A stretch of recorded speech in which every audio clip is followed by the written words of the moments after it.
আসসালামু আলাইকুম ওয়া রাহমাতুল্লাহি ওয়া বারাকাতুহু। আপনারা সবাই ভালো আছেন? আলহামদুলিল্লাহ আলহামদুলিল্লাহ। আল্লাহ রাব্বুল আলামিন আমাদের সবাইকে মৃত্যু পর্যন্ত ভালো থেকে নেক আমল করে আজকের এই মাহফিল থেকে উপকারী কথাগুলো শুনে আমলে নিয়ত করে যাওয়ার তৌফিক দান করুন, বলুন আমিন। আলহামদুলিল্লাহ الحمد لله نحمده ونستعينه ونستغفره ونؤمن به ونتوكل عليه ونعوذ بالله من شرور أنفسنا ومن سيئات أعمالنا من يهده الله فلا مضل له ومن يضلله فلا هادي له وأشهد أن لا إله إلا الله وحده لا شريك له وأشهد أن محمدًا عبده ورسوله أرسله بالحق بشيرًا ونذيرًا وداعيا إلى الله بإذنه وسراجا منيرا أما بعد فقد قال الله تبارك وتعالى في كلامه المجيد وفرقانه الحميد أعوذ بالله من الشيطان الرجيم بسم الله الرحمن الرحيم يا أيها الذين آمنوا لا يسخر قوم من قوم عسى أن يكونوا خيرا منهم ولا نساء من نساء عسى أن يكن خيرا منهن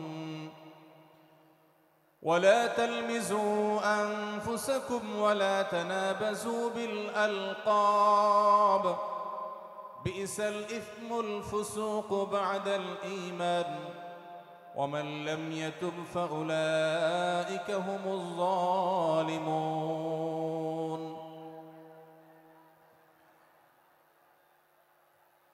আদ-দ্বীন ফাউন্ডেশন কর্তৃক আয়োজিত আজকের এই ঐতিহাসিক মাহফিলের সম্মানিত সভাপতি ওয়াজিবুল ইহতিরাম সম্মানিত উলামায়ে কেরাম, দূর দূরান্ত থেকে আগত, দেশের প্রত্যন্ত অঞ্চল থেকে আসা আমার প্রাণ প্রিয় দিন দরদি ভাইয়েরা এবং পর্দার আড়াল থেকে যে সমস্ত মা বোনরা আমাদের শুনছেন, সে সকল মা ও বোনেরা, আল্লাহ রাব্বুল আলামিন আমাদেরকে কোরআনে কারীম থেকে, নবী করিম সাল্লাল্লাহু আলাইহি সাল্লামের হাদিস থেকে গুরুত্বপূর্ণ বক্তব্য শোনার জন্য আজ আদ-দ্বীন সকিনা মেডিকেল কলেজ হসপিটালের এই বিশাল মাঠে সমবেত হওয়ার তৌফিক দিয়েছেন। সেজন্য রব্বে কারীমের কাছে আমরা শুকরিয়া জানাই, আলহামদুলিল্লাহ। সম্মানিত উপস্থিতি, এ বিশাল বড় জনসমাগম, এ বিশাল বড় ওয়াজ মাহফিল, এই মাহফিলের শৃঙ্খলা রক্ষা করার জন্য এবং মাহফিলটিকে সুচারুরূপে শেষ পর্যন্ত সমাপ্ত করবার জন্য আমাদের প্রত্যেকের সহযোগিতা প্রয়োজন। আমরা অনেকেই বেশ নীরবে নিঃশব্দে আলোচনা শুনছি, আবার এর মধ্যে আশপাশ থেকে বিভিন্ন আওয়াজ শোনা যাচ্ছে। আমি আপনাদেরকে বিনীতভাবে অনুরোধ করতে চাই, সবাই নীরবতা অবলম্বন করুন এবং সবাই শৃঙ্খলা মেনটেন করে চলুন। আমরা কিছুটা অসুবিধা অনুভব করছি, হয়তো অনেকে দেখতে পাচ্ছি না, কিন্তু বিশাল বড় মনিটর আছে, অনেকগুলো মনিটর, এলইডি মনিটর রাখা আছে।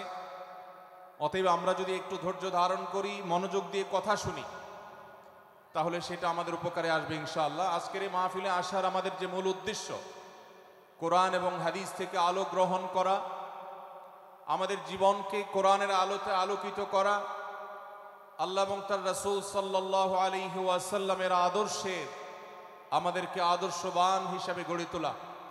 আমরা সে আদর্শের সঠিক শিক্ষা গ্রহণ করবার প্রয়োজনে প্রত্যেকে ধৈর্য ধারণ করি, সবর করি, এবং যে সমস্ত অসুবিধাগুলো আমাদের হচ্ছে, অনেকে দেখতে পাচ্ছেন না, সে অসুবিধাগুলো আজকের এই মাহফিলটি এই মাঠের প্রথম মাহফিল। ইনশাআল্লাহ কর্তৃপক্ষ পরবর্তীতে এই মাহফিল যখন আয়োজন করবে, আমরা আশা করব তারা এবারের ভুলগুলো শুধরে নিয়ে পরবর্তীতে দর্শকদের কোনো অসুবিধা যেন না হয় সেই দিকটি তারা বিবেচনা করবেন। আমি আপনাদেরকে ধৈর্য ধারণ করার অনুরোধ করছি। আপনারা সবাই সবর করে, ধৈর্য ধারণ করে, নীরবে নিঃশব্দে আলোচনা শুনুন। আল্লাহ আমাদের সবাইকে তৌফিক দান করুন।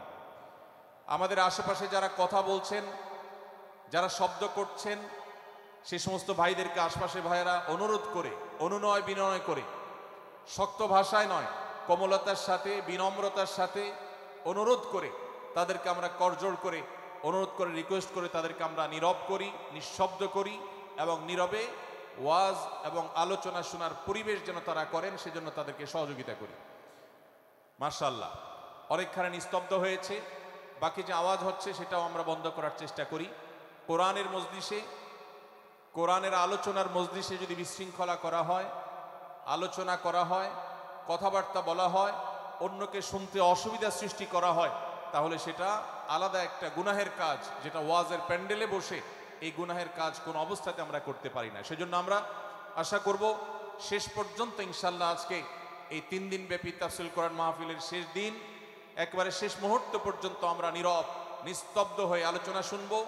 সারা দেশে যত শত সহস্র মাহফিল হচ্ছে, আজকের এই মাহফিল নানা কারণে অনন্য এবং একটা বিশেষ দৃষ্টান্ত স্থাপন করেছে। আজকের এই মাহফিলের অন্যতম বৈশিষ্ট্য হলো যে এই মাহফিলে গতানুগতিক মাহফিলগুলোর মতো গভীর রাত পর্যন্ত আলোচনা হয় না।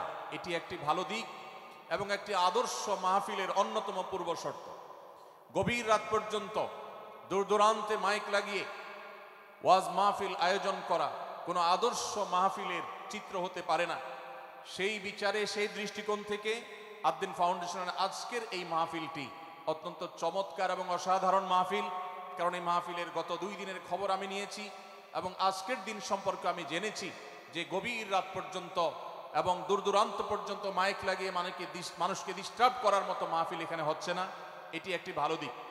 দ্বিতীয়ত হলো, ওয়াজ মাহফিল থেকে শুধুমাত্র ওয়াজ বা আলোচনা নয়, এখান থেকে দ্বীনি বই পুস্তক, কোরআন এবং হাদিসের আলোকে রচিত যে সমস্ত ধর্মীয় বই পুস্তক আমাদের প্রয়োজন হয়, সেই সমস্ত বইয়ের প্রয়োজন মেটাবার জন্য আপনারা জানেন এখানে 20-25টি বুক স্টলের ব্যবস্থা করা হয়েছে।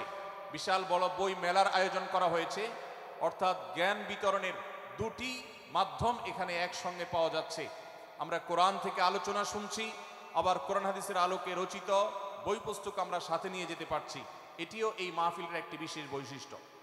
তৃতীয়ত হলো, আমাদের মা বোনদের প্রবেশ পথ, তাদের অবস্থান, এগুলোকে এতটাই স্বাতন্ত্র্য করা হয়েছে, এতটাই এগুলোকে সেপারেট করা হয়েছে যে সেগুলো তাদের প্রাইভেসি, তাদের পর্দার যে বিধিবিধান, তাদের যে ব্যক্তিত্ব, তাদের যে অন্যান্য দিকগুলো আছে সেগুলোকে খুব ভালোভাবে মেনটেন করা হচ্ছে।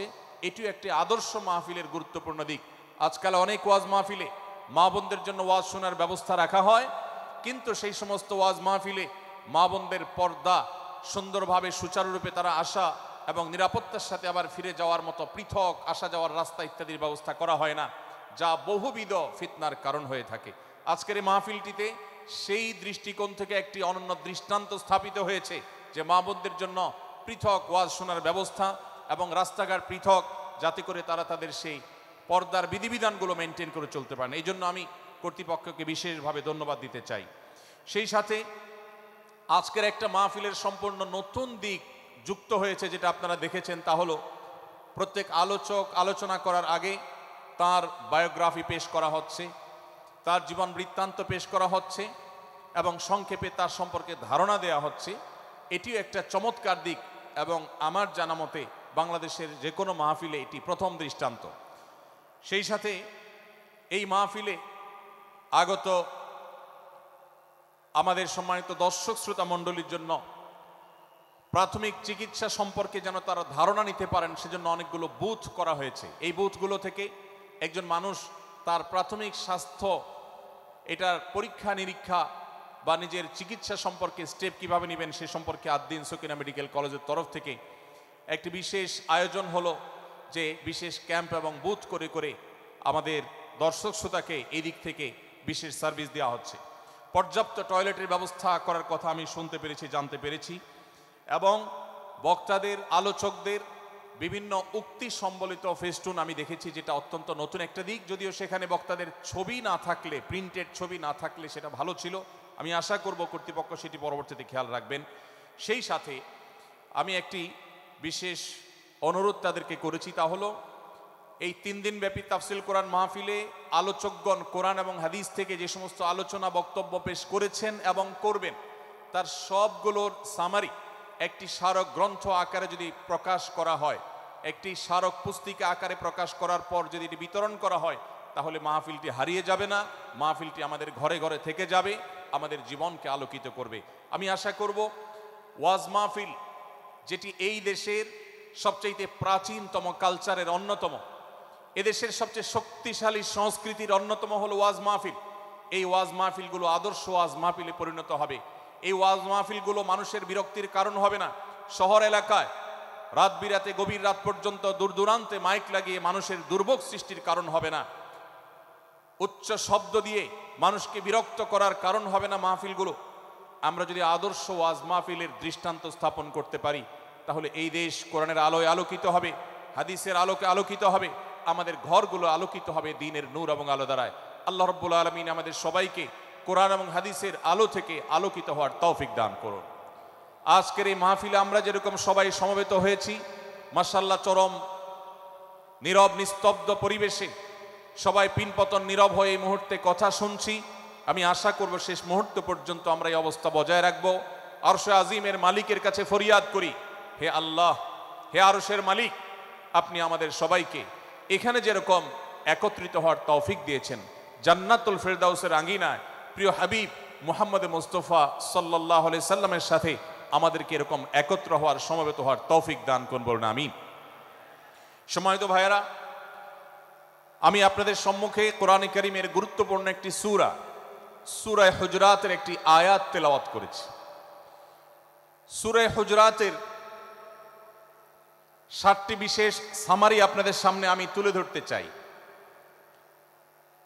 এই সূরার বিশেষ তাৎপর্য, এই সূরার যে বিশেষ বার্তা, আজ বাংলাদেশের যে সমাজ বাস্তবতা রয়েছে, সেই সমাজ বাস্তবতায় সূরাতুল হুজরাত প্রতিটি ঘরে ঘরে প্রত্যেক মুসলমানকে বারবার পাঠ করা, পুনর্পাঠ করা প্রয়োজন। আমার রব, আমার আল্লাহ যদি আমাকে শক্তি সামর্থ্য দিতেন, আমি আমার দেশের প্রত্যেক মুসলিম ভাইকে বোনকে হাত জোড় করে, অনুরোধ করে, অনুনয় বিনয় করে সূরাতুল হুজরাতের শুরু থেকে শেষ পর্যন্ত যে 18টি আয়াত রয়েছে, এই 18 আয়াতে ঐতিহাসিক যে 7টি বিশেষ বার্তা রয়েছে, সে বার্তাগুলো গ্রহণ করবার উদ্দেশ্যে বারবার অর্থ সহকারে সূরাতুল হুজরাত বুঝে বুঝে পড়ার, এর তাফসীর দেখার, এর সামারিকে বারবার জানার জন্য আমি অনুরোধ করতাম। আল্লাহ তাআলা আমাদের সবাইকে সূরাতুল হুজরাত এর আলো দ্বারায় সবাইকে আলোকিত হওয়ার তৌফিক দান করুন।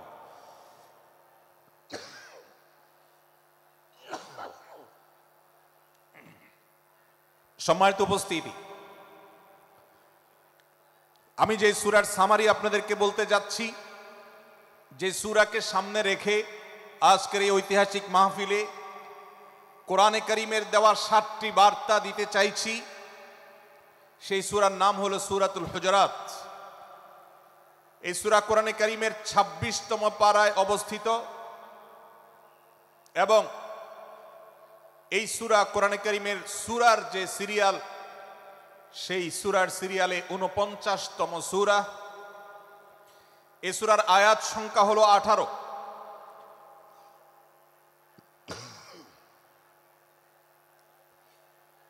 এ সূরার প্রথম থেকে পঞ্চম আয়াত পর্যন্ত প্রথম এই 5টি আয়াতে আল্লাহ রাব্বুল আলামিন তার প্রিয় নবী মুহাম্মদ মুস্তাফা সাল্লাল্লাহু আলাইহি ওয়াসাল্লাম, সবাই দুরূদ পড়ি, সাল্লাল্লাহু আলাইহি ওয়াসাল্লাম, প্রিয় নবীজির নাম শুনলে দুরূদ পাঠ করতে হয়, তার জন্য দোয়া করতে হয়। কারণ আল্লাহর হাবিব সাল্লাল্লাহু আলাইহি ওয়াসাল্লাম তার সমগ্র জীবনকে যে কষ্টের মধ্যে পার করেছেন, তার সমগ্র জীবনকে উৎসর্গ করেছেন, তা আপনার আমার হেদায়েতের জন্য, গোটা বিশ্ব মানবতার মুক্তির প্রয়োজনে। যিনি তার জীবনকে, যৌবনকে শেষ করে দিয়েছেন, তার সমগ্র জীবনে কখনো ভোগ, উপভোগ এটিকে কখনো তিনি প্রশ্রয় দেননি, প্রাধান্য দেননি।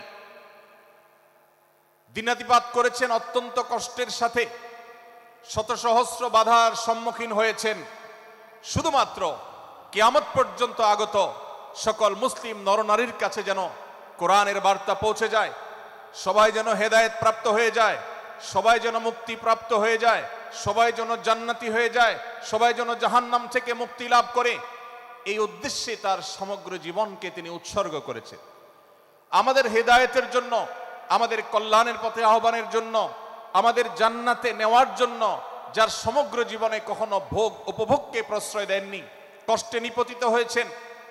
তিনি চাইলে মক্কার রাজত্ব করতে পারতেন, তিনি চাইলে মক্কার সবচেয়ে ভোগী মানুষ হতে পারতেন, কিন্তু সেটা না করে তিনি যে ত্যাগের দৃষ্টান্ত স্থাপন করেছেন, প্রিয় নবী মুহাম্মদ সাল্লাল্লাহু আলাইহি সাল্লামের সেই অবদানের স্বীকৃতি স্বরূপ আমরা তার নাম যখনই শুনবো সাল্লাল্লাহু আলাইহি সাল্লাম বলে তার প্রতি আল্লাহর রহমত যেন, অনুগ্রহ যেন নাজিল হয় সেজন্য দোয়া করব।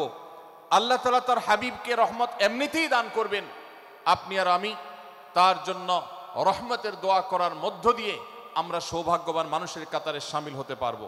তো আমি যেটি বলছিলাম, সূরাতুল হুজুরাতের 1 থেকে 5 নম্বর আয়াত পর্যন্ত এই 5টি আয়াতে আল্লাহ রাব্বুল আলামিন প্রিয় নবী সাল্লাল্লাহু আলাইহি সাল্লামের সাথে আদব এবং শিষ্টাচারের শিক্ষা দিয়েছেন মানব জাতিকে। এবং আল্লাহ রাব্বুল আলামিন ঈমানদারদেরকে পরম মায়ার সাথে ডেকে, ইয়া আইয়ুহাল্লাযীনা আমানু, হে ঈমানদারগণ, এই ডাকে আল্লাহ তাআলা ডেকে বলেছেন, লা তুকাদ্দিমু বাইনা ইয়াদাইল্লাহি ওয়া রাসূলিহি, তোমরা আল্লাহ এবং তার রাসূলের সামনে আগ বেড়ে কোনো কথা বলবে না, আগ বেড়ে কোনো কাজ করবে না। একজন ঈমানদার, একজন মুসলমান, তার এই শিষ্টাচারের শিক্ষা তার জীবনে ধারণ করতে হবে।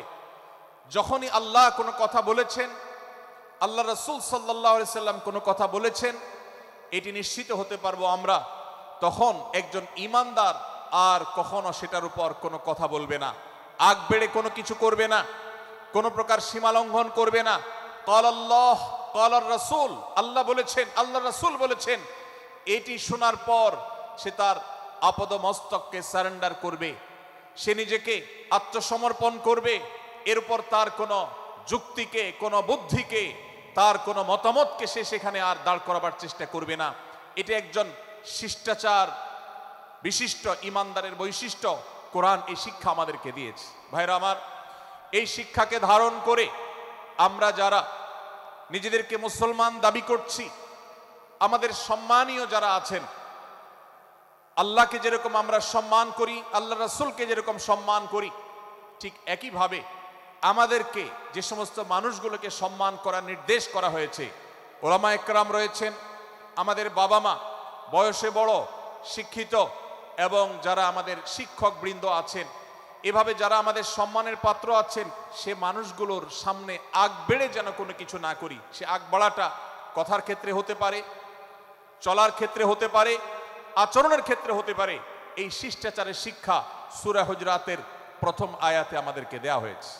প্রিয় ভাইরা আমার, আমাদের সমাজে আজ যে সমস্ত ভালো গুণের দুর্ভিক্ষ চলছে, ক্রাইসিস চলছে, অভাব চলছে, এর মধ্যে অন্যতম হলো আজ শিষ্টাচারের অভাব। আমাদের সমাজের চতুর্দিকে আপনি দেখতে পাবেন পরিলক্ষিত হচ্ছে। আমাদের শিশু থেকে নিয়ে কিশোর, যুবক থেকে নিয়ে মধ্যবয়স্ক, সকল শ্রেণী মানুষের মধ্যে আজ আদব এবং শিষ্টাচারের ভয়াবহ অভাব আমরা দেখতে পাচ্ছি।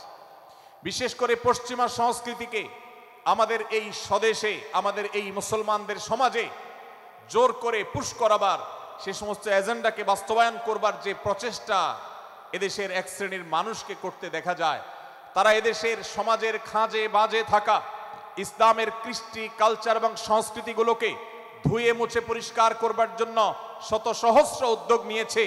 আমাদেরকে কোরআনের শিক্ষা ধারণ করে, কোরআনের শিক্ষাকে প্রচার করে, কোরআনের শিক্ষাকে প্রতিষ্ঠিত করে ব্যক্তির মধ্যে, ঘরে, পরিবারে, সমাজে, রাষ্ট্রে, সংবিধানে, আইনে, সংসদে, সর্বত্র কোরআনের শিক্ষাকে বাস্তবায়ন করে সেই সমস্ত ভিনদেশী অপসংস্কৃতি চাপিয়ে দেওয়ার ষড়যন্ত্রকে মোকাবেলা করতে হবে ইনশাআল্লাহ।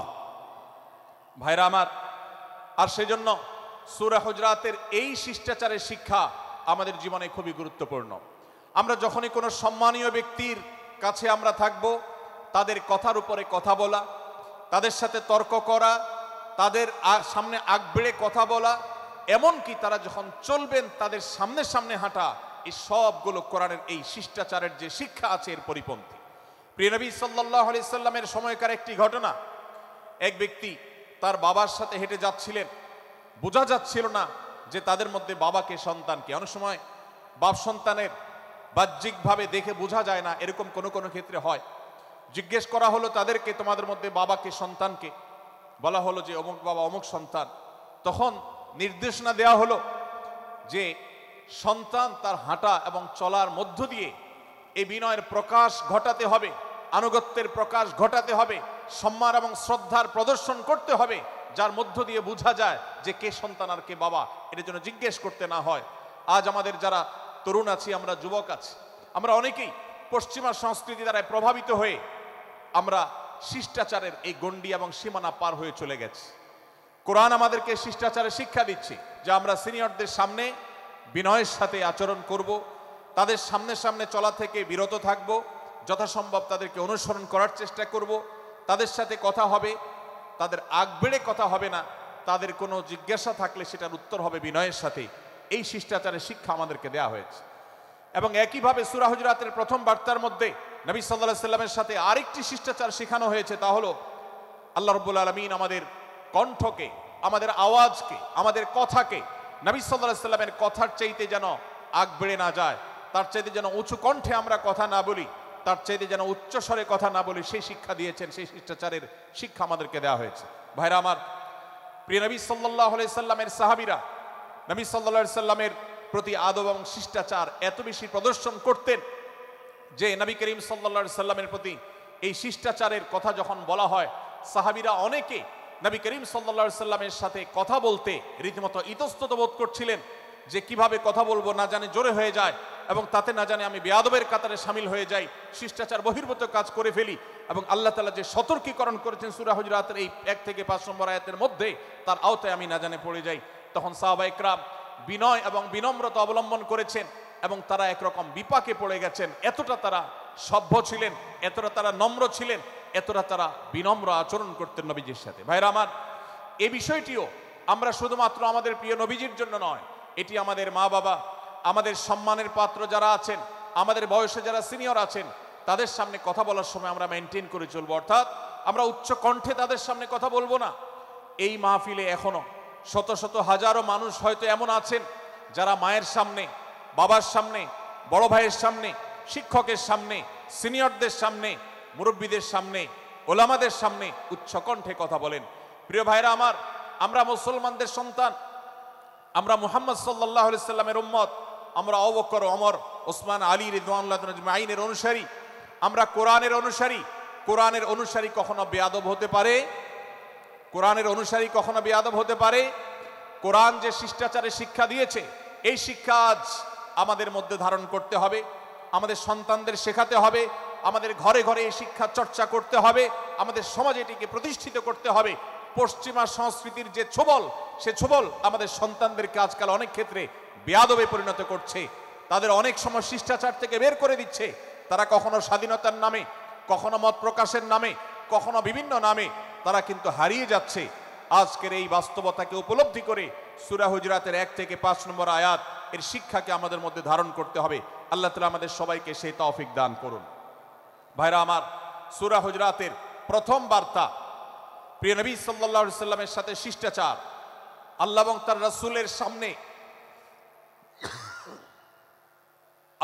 রাসূলের সামনে আগ বেড়ে কোনো কথা না বলা, আগ বেড়ে কোনো আচরণ না করা, এটা তার প্রতি শিষ্টাচারের অংশ।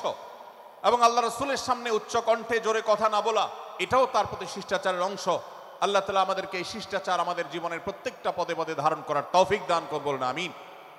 ভাইরা আমার, সূরা হুজরাতের দ্বিতীয় যে শিক্ষা, সেই শিক্ষাটা বর্ণিত হয়েছে এই সূরার 6 থেকে 8 নম্বর আয়াত। 6 থেকে 8 নম্বর এই আয়াতের মধ্যে আল্লাহ রাব্বুল আলামিন আমাদেরকে দ্বিতীয় শিক্ষা দিয়েছেন, ঈমানদার কখনো কোনো কথা বলার আগে সেই কথা সত্য কিনা, বাস্তব কিনা সেটি যাচাই বাছাই না করে বলবে না। ঈমানদার কখনো গুজবে কান দিবে না। ঈমানদার কখনো শোনা কথার উপরে ভিত্তি করে কোনো সিদ্ধান্ত গ্রহণ করবে না। এই শিক্ষাটাও আজকের বাস্তবতার আলোকে আমাদের সমাজের জন্য অত্যন্ত গুরুত্বপূর্ণ এবং প্রয়োজনীয়। প্রিয় ভাইরা আমার, আমাদের চতুর্পাশে যদি আমরা তাকাই, আমরা দেখতে পাবো সোশ্যাল মিডিয়াতে, ফেসবুকে আজকাল কোনো তথ্য উপাত্ত পেলে সেটার পরখ করা ছাড়া, যাচাই বাছাই করা ছাড়া, সত্য অসত্য নিরূপণ করা ছাড়া আমরা অনেকে সেটার প্রচার প্রচারণায় নেমে যাই। আমরা অনেকে সেটার শেয়ার দেওয়া শুরু করে দেই। আমরা অনেকে এটার উপর ভিত্তি করে অনেককে নিন্দা মন্দ করা শুরু করে দেই। এমনকি আজ আমরা যেই জায়গায় দাঁড়িয়ে আছি, বাংলাদেশের যে সামাজিক বাস্তবতা, সেই বাস্তবতার আলোকে বলা যায় অনেক সময় অনেক ব্যক্তিকে সমাজে মিডিয়ার মাধ্যমে নানাভাবে হয়রানি করে তাকে খারাপ মানুষ হিসাবে, কালপ্রিট হিসাবে দেখানো হয়, অথচ তার দোষ, যে সমস্ত দোষের কথা তাকে বলা হয়, যে সমস্ত দোষে তাকে দোষী বানানো হয়, সে সমস্ত দোষ থেকে তিনি শত সহস্র গুণ পবিত্র এবং পরিচ্ছন্ন। ভাইরা আমার, আজকের এই বাস্তবতায় আমাদেরকে বিশেষ করে লক্ষ্য রাখতে হবে যে আমরা যেই কোনো মূল্যে, যেই কোনো ভাবে যেন কোনো প্রকার গুজবে কান না দেই, আমরা যেন গুজব থেকে বেঁচে থাকি। আল্লাহ তাআলা আমাদেরকে তৌফিক দান করুন। ভাই, এদিকে অনেক বেশি বাঁশির আওয়াজ শোনা যাচ্ছে। স্বেচ্ছাসেবকরা বাঁশির আওয়াজ দেওয়া ছাড়া আপনারা ভলান্টিয়ারি করুন। এত বেশি বাঁশির আওয়াজ আসছে যে কথা বলা কঠিন হয়ে যাচ্ছে। অনুগ্রহ করে বাঁশির আওয়াজ কম করে আপনারা ভলান্টিয়ারি করুন। এখনো অনেক বাঁশির আওয়াজ শোনা যাচ্ছে, বাঁশির আওয়াজগুলো বন্ধ করুন। মাশাআল্লাহ, এখন বন্ধ হয়েছে। আমরা মেহেরবানি করে বাম পাশের থেকে কিছুটা আওয়াজ পাচ্ছি, একটু নীরব নিস্তব্ধ হওয়ার জন্য অনুরোধ করছি। একটু নীরব নিস্তব্ধ না হলে কথা বলা যাবে না। অনুগ্রহ করে আমরা একটু সহযোগিতা করি এবং সবাই নীরব থাকি। ভলান্টিয়াররা অপ্রয়োজনে বাঁশির আওয়াজ দিবেন না, অপ্রয়োজনে বাঁশির আওয়াজ দিবেন না। আমাদের দেশে শব্দ দূষণ, শব্দ সন্ত্রাস, এটা এই দেশের কমন কালচার হয়ে গেছে। রাস্তায় যাবেন, প্রয়োজনে অপ্রয়োজনে গাড়ির হর্ন বাজাবে। যে কোনো প্রোগ্রামে যাবেন, প্রয়োজনে অপ্রয়োজনে বাঁশি বাজানো হবে। কদিন আগে 31st নাইট গেছে, আপনারা দেখেছেন। এত প্রচার প্রচারণা, এত সতর্কীকরণের পরেও, আইন শৃঙ্খলা রক্ষাকারী বাহিনী এত সতর্ক থাকার পরেও আপনারা দেখেছেন এক শ্রেণীর বুদ্ধি প্রতিবন্ধীরা তারা 31st নাইট উদযাপনের নামে শব্দ সন্ত্রাস করেছে। শত শত হাজারো মানুষের কষ্টের কারণ হয়েছে। প্রিয় ভাইয়েরা আমার, ধর্ম হোক আর রাজনীতি, বিনোদন হোক আর আনন্দ হোক, যেই কোনো নামে যদি শব্দ সন্ত্রাস সৃষ্টি করে বা অতিরিক্ত শব্দ দূষণ করে, শব্দ সৃষ্টি করে মানুষকে অতিষ্ঠ করার কারণ হয়, সেটা কোনো সভ্য সমাজের দৃশ্য হতে পারে না। আমরা সেই ইসলামের অনুসারী যে ইসলামে আমাদের প্রিয় নবী সাল্লাল্লাহু আলাইহি ওয়াসাল্লাম মসজিদে নববীতে তার একান্ত পরিবেশের মধ্যে এক সাহাবী জোরে কোরআন তেলাওয়াত করছিলেন। তিনি তাকে বলছিলেন, তুমি কোনো বধির রবকে শোনাচ্ছ না, তোমার রব সবকিছু শুনতে পান, অতএব তুমি তোমার এই উচ্চ কণ্ঠের তেলাওয়াত দিয়ে আশপাশে মানুষের ডিস্টার্বের কারণ হবে না। আমরা সেই ইসলামের অনুসারী, অতএব ওয়াজ মাহফিলের মাধ্যমেও যাতে কোনো মানুষ অতিষ্ঠ না হয়, মাইক ব্যবস্থাপনা সেভাবে করাটা মাহফিল কর্তৃপক্ষের যেমন কর্তব্য, ঠিক একইভাবে রাজনৈতিক সভা সমাবেশের নামে কিংবা বিয়ে বিনোদনের নামে যদি শব্দ সন্ত্রাস করা হয়, শব্দ দূষণ করা হয়, অতিরিক্ত শব্দ এর মাধ্যমে যদি মানুষকে অতিষ্ঠ করা হয়, তাহলে সেটি কখনো কোনো সভ্য সমাজের কাজ হতে পারে না। প্রিয় ভাইরা, এই জন্য আপনারা যারা তরুণ আছেন বয়সে, আপনাদেরকে আমি অনুরোধ করতে চাই, বিবাহ অনুষ্ঠানকে কেন্দ্র করে, আকিকাকে কেন্দ্র করে, নানা অনুষ্ঠানকে কেন্দ্র করে যে শব্দ সন্ত্রাস আমাদের দেশে হয়, এটি আমাদেরকে থামাতে হবে ইনশাআল্লাহ। আমরা যদি সবাই সজাগ হয়ে যাই, আমরা যদি সবাই সতর্ক হই, সচেতন হই, ইনশাআল্লাহ এই যে শব্দ দিয়ে মানুষকে কষ্ট দেওয়ার অপসংস্কৃতি, বিশেষ করে ভিনদেশি যে অপসংস্কৃতি আমদানি করা হয়েছে, এই অত্যাচার এদেশে থামাতে হবে ইনশাআল্লাহ। আল্লাহ আমাদের সবাইকে তৌফিক দান করুন। ভাইরা আমার, আমরা আমাদের আশেপাশে কোনো তরুণরা যদি এরকম শব্দ করে, গান বাজিয়ে অন্য মানুষকে অতিষ্ঠ করে, ঈদের সময় দেখা যায় বিশেষ করে সে সমস্ত যুবকদেরকে কাউন্সিলিং করতে হবে, তাদেরকে বোঝাতে হবে যে তোমার আনন্দ কখনো আরেকজনের বেদনার কারণ হতে পারে না। বহু হার্টের রোগী আছেন, বহু অসুস্থ মানুষ আছেন, বহু ছোট শিশু আছে যাদের কষ্টের কারণ হয়। বিধায় আমরা কখনো আমাদের শব্দ দিয়ে কাউকে কষ্ট হতে দিব না। আল্লাহ আমাদের সবাইকে তৌফিক দান করুন। মাশাআল্লাহ, অনেকটা নীরব নিস্তব্ধ হয়েছে। আমি যে জায়গাটা ছিলাম আবার সেখানে ফিরে যাই। সূরা হুজুরাতের দ্বিতীয় শিক্ষার কথা বলছিলাম ভাইরা।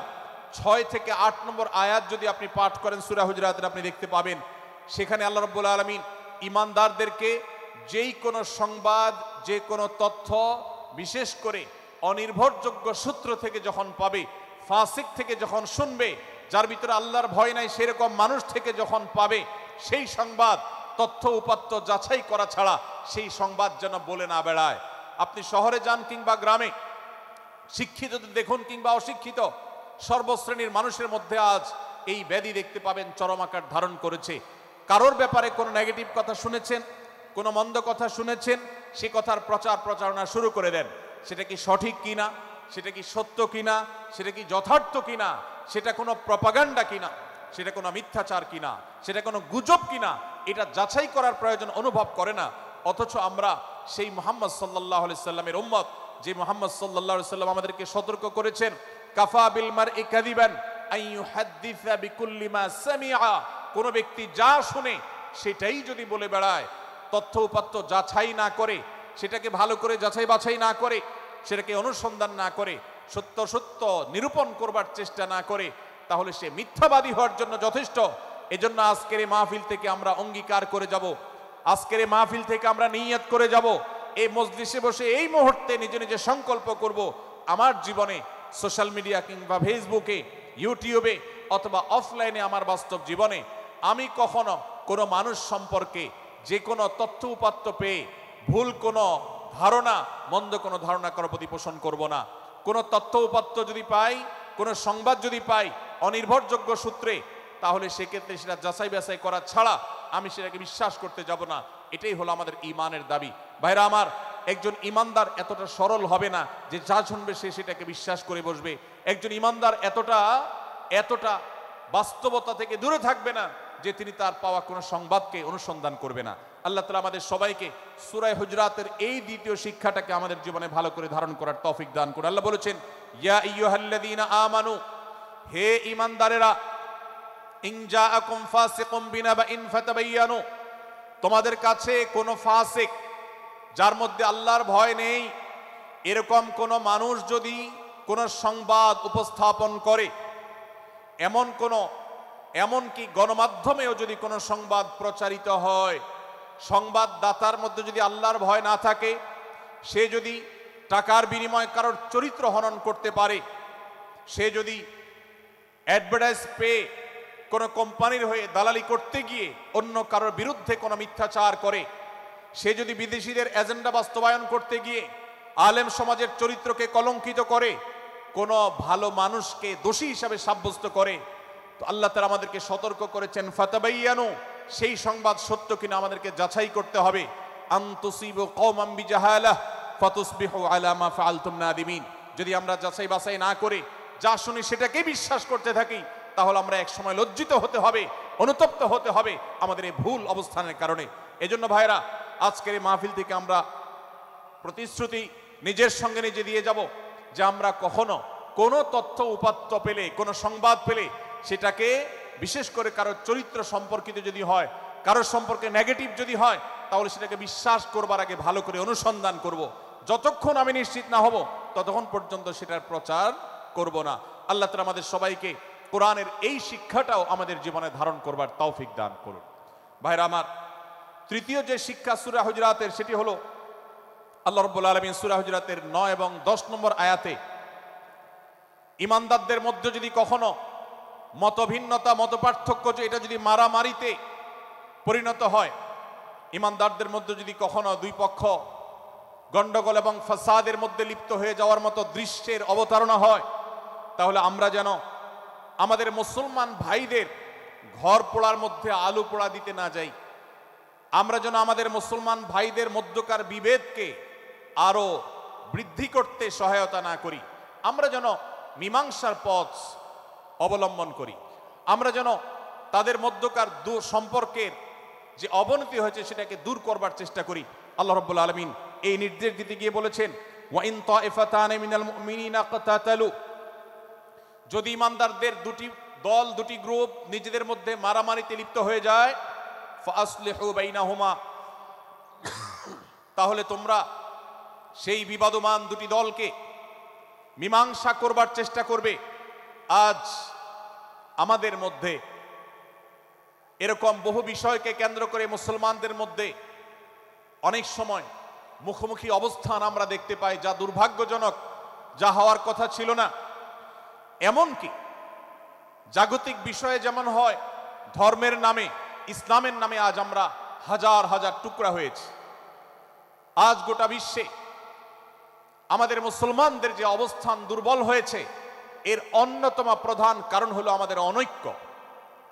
আমরা যদি আজ আহলে কিবলা, আহলে সুন্নাহ ওয়াল জামাআতের অনুসারীরা নানান মত এবং পথের অনুসারী হওয়া সত্ত্বেও, নানান থট এবং পন্থার অনুসারী হওয়া সত্ত্বেও, আমরা যদি মৌলিক বিষয়গুলোর উপর সবাই ঐক্যবদ্ধ থাকতাম, আমরা যদি আল্লাহ তাআলার দেওয়া ইত্তিহাদ মাল ইখতিলাফ, বৈচিত্র্যময় ঐক্য, বিভিন্ন বিষয়ে মতভিন্ন থাকা সত্ত্বেও মৌলিক বিষয়ে ঐক্যমতে আমরা যদি থাকতে পারতাম, আমাদের মধ্যে যদি মুসলিম ভ্রাতৃত্ববোধ থাকতো, আমাদের মধ্যে যদি বলয় ভিত্তিক যে দেয়াল আর প্রাচীরগুলো আছে সেগুলো যদি না থাকতো, তাহলে আজ বাংলাদেশের বাস্তবতা হলো, বাংলাদেশে আল্লাহর কোরআন, আল্লাহ রাসূল সাল্লাল্লাহু আলাইহি ওয়াসাল্লামের হাদিসের আলোকে বাংলাদেশ আজ অটোমেটিক পরিচালিত হতো, ঠিক কিনা বলেন?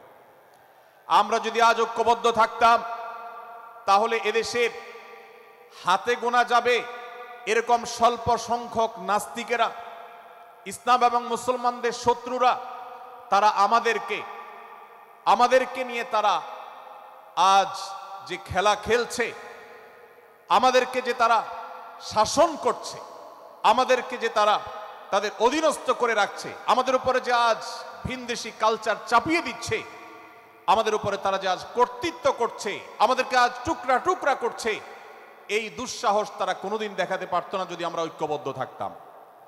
ভাইরা আমার, এই জন্য আমরা সব বিষয়ে সবাই একমত হব না। আজকের এই মাহফিলে যত মানুষ এসেছেন সবাই সব বিষয়ে একমত নন। এমনকি আজকের এই মাহফিল কর্তৃপক্ষ যে আয়োজন করছেন 3 দিন ব্যাপী, এই মাহফিলে আপনারা দেখেছেন এখানে কওমি এবং আলিয়া উভয় জায়গা থেকে বক্তা নির্বাচন করা হয়েছে, অসাধারণ সমন্বয় করা হয়েছে। এটি একটি ঐক্যের বার্তা। আমরা আশা করব মাঠ পর্যায়ে আমরা যারা কাজ করব, আমরা প্রত্যেকে আমাদের অন্য মতের, ভিন্ন মতের যে সমস্ত মুসলমান ভাইরা আছেন, তার সাথে আপনার কোনো থটগত মত পার্থক্য থাকতে পারে, চিন্তাগত কোনো ভিন্ন মত থাকতে পারে, কিন্তু দিন শেষে তিনি আপনার মুসলমান ভাই। তার আল্লাহ আর আপনার আল্লাহ এক, তার রাসূল এবং আপনার রাসূল এক, তার কিবলা এবং আপনার কিবলা এক, তার কোরআন আর আপনার কোরআন এক, তার নামাজ আর আপনার নামাজ এক, তার রোজা আর আপনার রোজা এক, তার যাকাত এবং আপনার যাকাত এক, তার সাথে আপনার মোটা এবং মৌলিক বিষয়ে কোনো মত পার্থক্য নাই। অতএব ছোটখাটো বিষয়কে কেন্দ্র করে আপনি যদি তাকে আপনার প্রতিপক্ষ মনে করেন, আপনি যদি তাকে আপনার শত্রু মনে করেন, এটা হবে আপনার ইসলামের জন্য, আপনার জন্য, এদেশের মুসলমানদের জন্য সবচেয়ে বড় ভুল। ভাইরা আমার,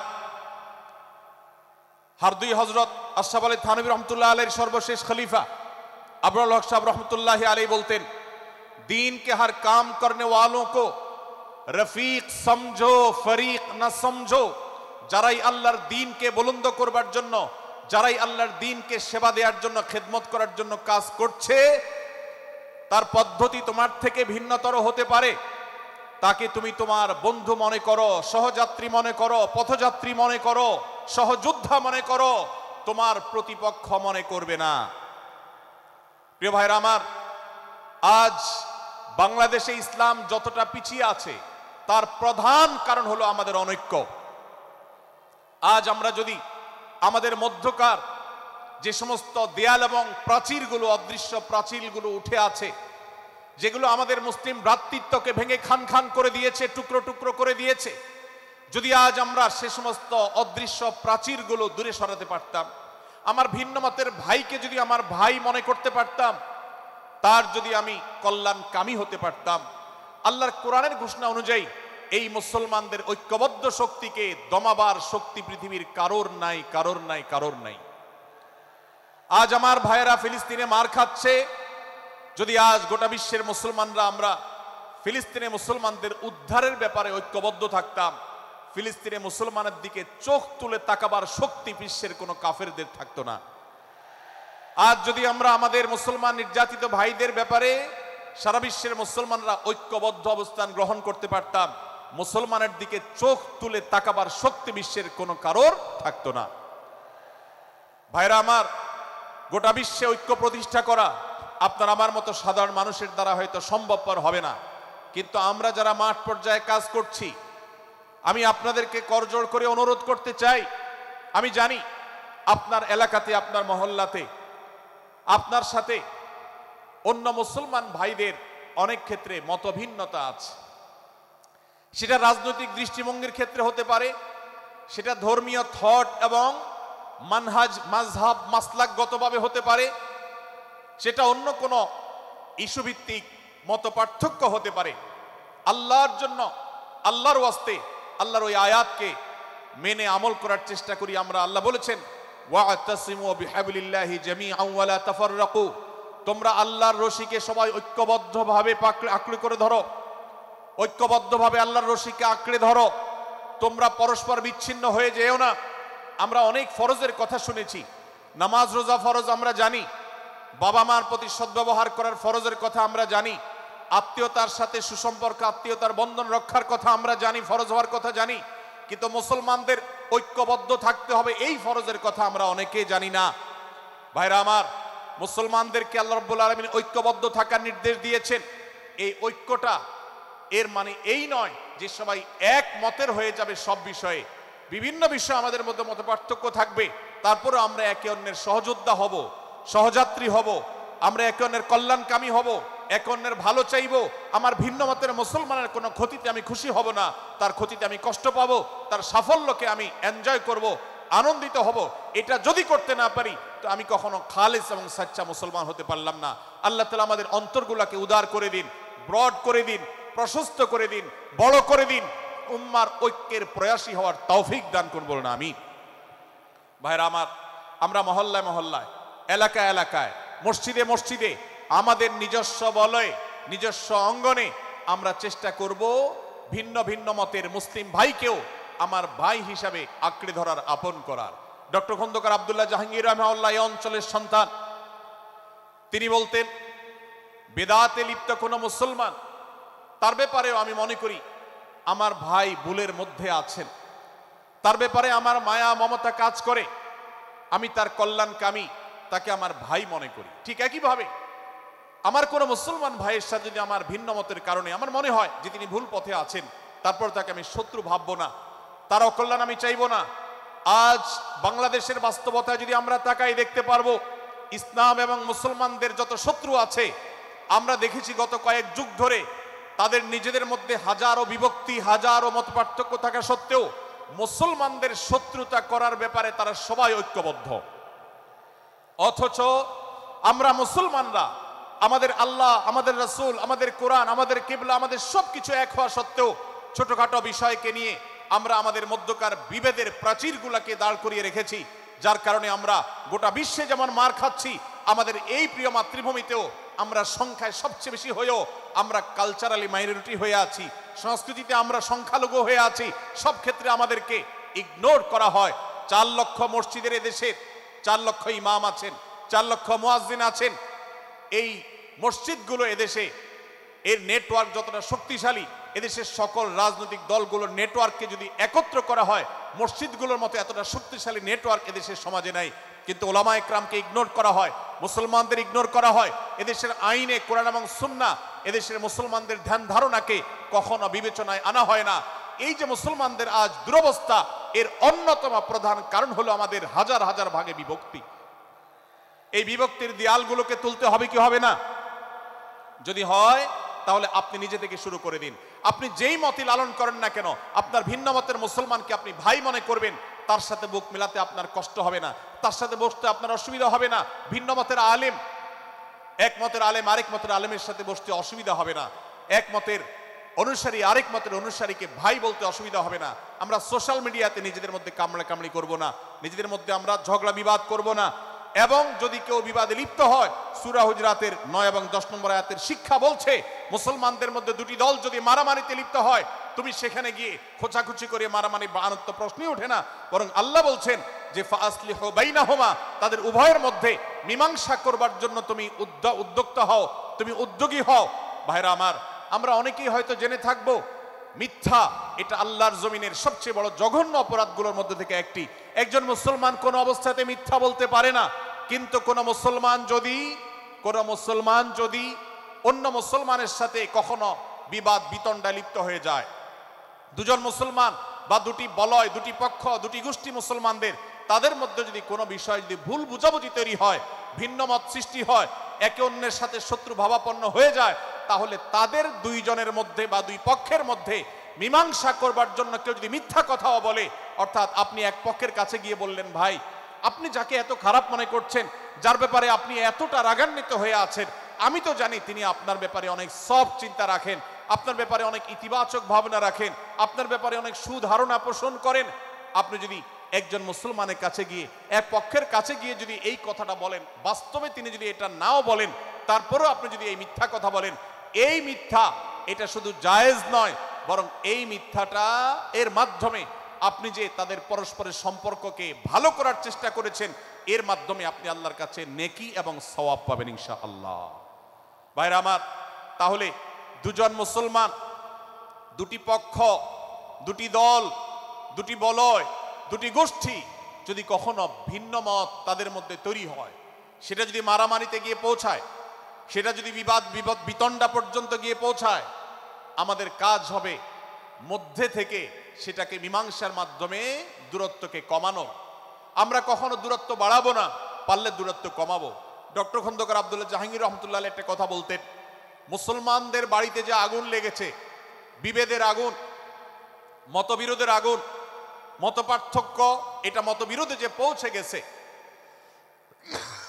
এ আগুন তিনি বলতেন, আমি নিভাবার মতো শক্তি আমার নাই, এত পাওয়ার নাই যে বহুদা বিভক্ত মুসলমানদেরকে আমি ঐক্যবদ্ধ করে ফেলবো, এত শক্তি আমার হাতে নেই। কিন্তু একটা শক্তি আমার কাছে আছে ভাই, সেটা হলো যে বিবাদমান মুসলমানদের মধ্যে বিবাদ যেন আর না বাড়ে, বিবাদের যে আগুন লেগেছে সে আগুনে যেন আর ঘি ঢালা না হয়, কেরোসিন ঢালা না হয়, সেজন্য আমি ভূমিকা রাখতে পারি। আমি আপনাদেরকে বিনয়ের সাথে অনুরোধ করতে চাই, যত বিষয় নিয়ে আমাদের মুসলমানদের পরস্পরের মত পার্থক্য আছে, হতে পারে সেটা মাসআলা নিয়ে, হতে পারে সেটা রাজনৈতিক অবস্থানকে কেন্দ্র করে, হতে পারে অন্য কোনো বিষয়কে কেন্দ্র করে, আল্লাহর ওয়াস্তে আপনি বিভেদ মিটাতে পারেন আর না পারেন, বিভেদ যেন না বাড়ে সেজন্য আপনি অবস্থান গ্রহণ করবেন, বিভেদ বাড়ার ক্ষেত্রে কোনো ভূমিকা পালন করবেন না, এবং সব সময় উম্মার ঐক্য প্রয়াস চাইবেন, প্রয়াস চালাবেন, উম্মার ঐক্য চেষ্টা করবেন। আল্লাহর কাছে আপনি যে দোয়াগুলো করেন, এর মধ্যে একটা দোয়া যেন এটাও থাকে, হে আল্লাহ, আমরা বহুদা বিভক্ত হয়ে গেছি, আমরা টুকরা টুকরা হয়ে গেছি, যার কারণে তোমার ভাষ্য অনুযায়ী ফাতাফশালু ওয়া তাযহাবা রিহুকুম, আজ আমাদের শক্তি শেষ হয়ে গেছে, আমরা দুর্বল হয়ে গেছি। আজ বাংলাদেশের বাস্তবতা যদি আমরা বলি, যে দেশের 90-95 ভাগ মানুষ মুসলমান, সে দেশে আজ হাতে গোনা কিছু নাস্তিক, কিছু ইসলাম বিদ্বেষী, মুসলমান বিদ্বেষীরা, তারা আমাদেরকে আজ উঠা বসা করায়, তারা আমাদের আইন নির্ধারণ করে, তারা আমাদের শাসক নির্ধারণ করে, তারা আমাদের সব বিষয়গুলোকে নির্ধারণ করে দেয়। আমাদের সন্তানরা পাঠ্যপুস্তকে কি পড়বে সেটাও ইসলাম বিদ্বেষীরাই ঠিক করে দেয়। ভাইরা আমার, এই অবস্থার যদি পরিবর্তন চাই তাহলে আমাদের মধ্যকার দূরত্বগুলো কমাতে হবে। এজন্য আপনার দোয়ার মধ্যে আল্লাহর কাছে নিবেদন করুন, আল্লাহ আপনি আমাদের মধ্যকার বিভেদগুলো কমিয়ে দিন, আল্লাহ আমাদের ওলামাদেরকে ঐক্যবদ্ধ করে দিন, আল্লাহ আমাদেরকে ইত্তেহাদ মাল ইখতিলাফ, বৈচিত্র্যময় ঐক্য, মতভিন্ন থাকা সত্ত্বেও মৌলিক বিষয় ঐক্যবদ্ধ হওয়ার তৌফিক দান করুন। সীসাঢালা প্রাচীরের মতো আমাদেরকে কাঁধে কাঁধ মিলিয়ে আল্লাহ এবং তার রাসূল সাল্লাল্লাহু আলাইহি সাল্লামের আদেশ নিষেধকে ব্যক্তি, সমাজ, পরিবার, রাষ্ট্রে সর্বত্র বাস্তবায়নের জন্য কাজ করার তৌফিক দান করুন। আমরা আমাদের দোয়ার মধ্যে মুসলমানদের ঐক্যের জন্য দোয়া করব তো ইনশাআল্লাহ। আল্লাহ তাআলা আমাদেরকে সেই তৌফিক দান করুন। ভাইরা আমার, তাহলে সূরা হুজুরাতের তৃতীয় শিক্ষা বলছিলাম 9 থেকে 10 নম্বর আয়াতে আল্লাহ রাব্বুল আলামিন মুসলমানদের মধ্যে যদি কখনো বিবাদ, বিতণ্ডা, মারামারি, হানাহানি সৃষ্টি হয় তাহলে সেটিকে মীমাংসা করবার কথা বলেছেন। অতএব যদি কোনো স্বামী স্ত্রীর মধ্যেও কখনো মনোমালিন্য তৈরি হয়, আপনার যদি সেখানে ভূমিকা রাখবার সুযোগ থাকে, আপনি চেষ্টা করবেন উভয়ের মধ্যে দূরত্বটা কমাবার জন্য। আমরা অনেকে আজকাল নামাজ কালাম পড়ি, রোজা রাখি, দাড়ি রাখি, অনেক ভালো ভালো কথা বলি, অথচ দুজনের মধ্যে গন্ডগোল লাগলে আমরা সেখানে এক পক্ষ হয়ে আরেক পক্ষকে আমরা খেপিয়ে তুলি। পারলে অনেকে চগলখড়ি করেন, প্রত্যেক পক্ষের কাছে গিয়ে অপর পক্ষের ব্যাপারে মিথ্যা কথা বলে তাদের মধ্যে ভেজালকে আরো বাড়িয়ে দেন। এই জন্য নবী সাল্লাল্লাহু আলাইহি সাল্লামের ঐতিহাসিক হাদিস রয়েছে, লা ইয়াদখুলুল জান্নাতা নাম্মাম, যে ব্যক্তি চগলখড়ি করে, দুজনের মধ্যকার গন্ডগোল ফাসাদ বৃদ্ধিতে যে ব্যক্তি ভূমিকা রাখে, ভেজাল লাগায়, এই চগলখোর কখনো জান্নাতে যাবে না। আমাদের অনেকেরই এই দুঃস্বভাব আছে, এই খারাপ চরিত্র আছে। সূরা হুজুরাত এই জন্য আমাদের আজকের যে সমাজ বাস্তবতা আছে, আমাদের যে ব্যাধি আছে ব্যক্তিগত পর্যায়ে, আমাদের পরিবারের, সমাজের সর্বত্র যে ব্যাধিগুলো ছেয়ে গেছে, সূরা হুজুরাতের প্রতিটি আয়াত যেন সেই ব্যাধির সবচেয়ে বড় মহৌষধ, সেটার জন্য সবচেয়ে বড় প্রতিষেধক, সেটার জন্য সবচেয়ে বড় সমাধান। এই জন্য আমি বলেছি শুরুতে, আমার যদি আল্লাহ শক্তি সামর্থ্য দিতেন, প্রত্যেক মুসলমানের হাতে পায়ে ধরে সূরা হুজুরাতের 18টি আয়াত, প্রত্যেকটি আয়াত আমি আমার মুসলমান ভাইদেরকে বলতাম, বারবার পড়ুন, বারবার পাঠ করুন, বোঝার চেষ্টা করুন, জীবনকে পরিবর্তন করুন। এদেশে নামাজি মুসলমান আপনি কম বেশি পাবেন, এদেশে রোজাদার মুসলমান কম বেশি পাবেন, এদেশে হজ আদায়কারী মুসলমান কম বেশি পাবেন, এদেশে তাসবিহরত মুসলমান কম বেশি পাবেন, কিন্তু এদেশে আচার আচরণ, কাজ কারবার, আখলাক এবং বান্দার হক এবং অধিকার, অন্যের অধিকার সংশ্লিষ্ট বিষয়ে সচেতন মুসলমান আপনি খুব বেশি পাবেন না। আর এই জন্যই আমাদের জান্নাতের পথে অনেক বড় অন্তরায় হয়ে আছে। আজ আমাদের চরিত্রগুলো নষ্ট হয়ে গেছে। আমরা নামে মুসলমান, আমরা চগলখড়ি করি, আমরা নামে মুসলমান, দুজনের মধ্যে গন্ডগোল সৃষ্টি করে দেই। গন্ডগোল আগে থেকে সৃষ্টি থাকলে সেটাকে বাড়াবার চেষ্টা করি। আমরা নামে মুসলমান, আমাদের শিষ্টাচার নাই, আদব নাই, লেহাজ নাই। এই জন্য সূরা হুজুরাতের প্রতিটি আয়াত আমাদেরকে শিক্ষা দেয়। আল্লাহ তাআলা আমাদের সকলকে এই শিক্ষাগুলো আজকের এই মাহফিল থেকে আমাদের বুকের ভেতরে পরম যত্ন সহকারে নিয়ে যাওয়ার এবং আমাদের জীবনকে পরিবর্তন করার তৌফিক দান করুন। ভাইরা আমার, তৃতীয় এই শিক্ষাটি শেষ করে আমি বলতে চাচ্ছি, চতুর্থ আয়াতে আল্লাহ রাব্বুল আলামিন আমাদেরকে বলেছেন, আমরা যেন কেউ কাউকে নিয়ে বিদ্রূপ না করি, ব্যঙ্গ না করি, কেউ কাউকে যেন বাজে নামে না ডাকি, কেউ যেন কাউকে খোঁচাখুচি না করি, কেউ যেন কারোর নাম বিকৃত করে তাকে না ডাকি। ভাইরা আমার, এই আয়াতটি আমি শুরুতে তেলাওয়াত করেছি। আল্লাহ বলেছেন, ইয়া আইয়ুহাল্লাযীনা আমানু লা ইয়াসখার কওমুম মিন কওমিন আসা আন ইয়াকুনু খায়রাম মিনহুম। হে ঈমানদারেরা, হে মুসলমানেরা, তোমাদের কেউ যেন অন্য কারোর নাম ধরে অন্য কাউকে ব্যঙ্গ, বিদ্রূপ, ঠাট্টা না করে। আমরা একে অন্যকে নিয়ে ঠাট্টা করি কি করি না? বিদ্রূপ করার রোগ আমাদের মধ্যে আছে না নাই? ভাইরা আমার, জাগতিক বিষয় তো আছেই, এমনকি দুর্ভাগ্যজনক বাস্তবতা হলো ধর্মের নামে, ইসলামের নামে একদল মুসলমান অপর দল মুসলমানকে নিয়ে হাসি, ব্যঙ্গ, বিদ্রূপ, রাসাহাসি এবং নাম বিকৃত করা এবং খোঁচাখুচি করা, এই কাজগুলো আমাদের মধ্যে আছে না নাই?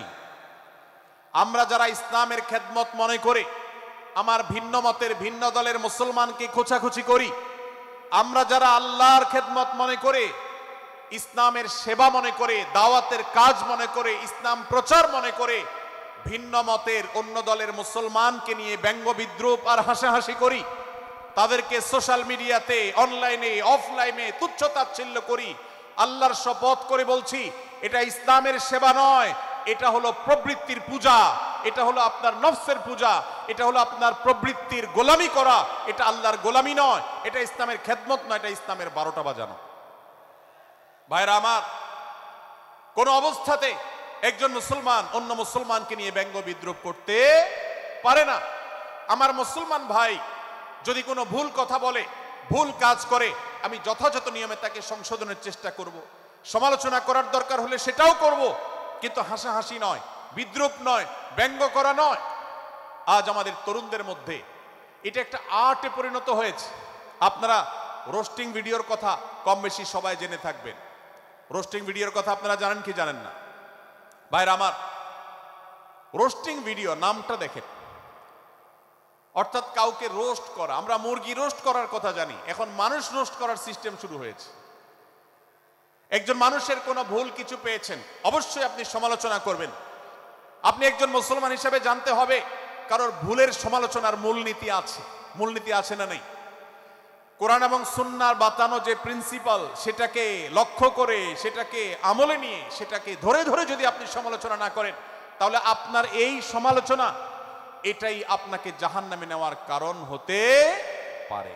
ভাইরা আমার, আপনি কাউকে রোস্ট করার নামে, কাউকে সমালোচনা করার নামে, হতে পারে কেউ ভুল করেছেন, কিন্তু সেটা করতে গিয়ে যদি তার অধিকার নষ্ট করেন, আপনি সীমা ছাড়িয়ে চলে যান, আপনি যদি ব্যঙ্গ বিদ্রুপ করে হারামের পর্যায়ে চলে যান, তাহলে সূরা হুজরাতের আয়াতের আলোকে আপনি কবিরা গুনাহে লিপ্ত হলেন।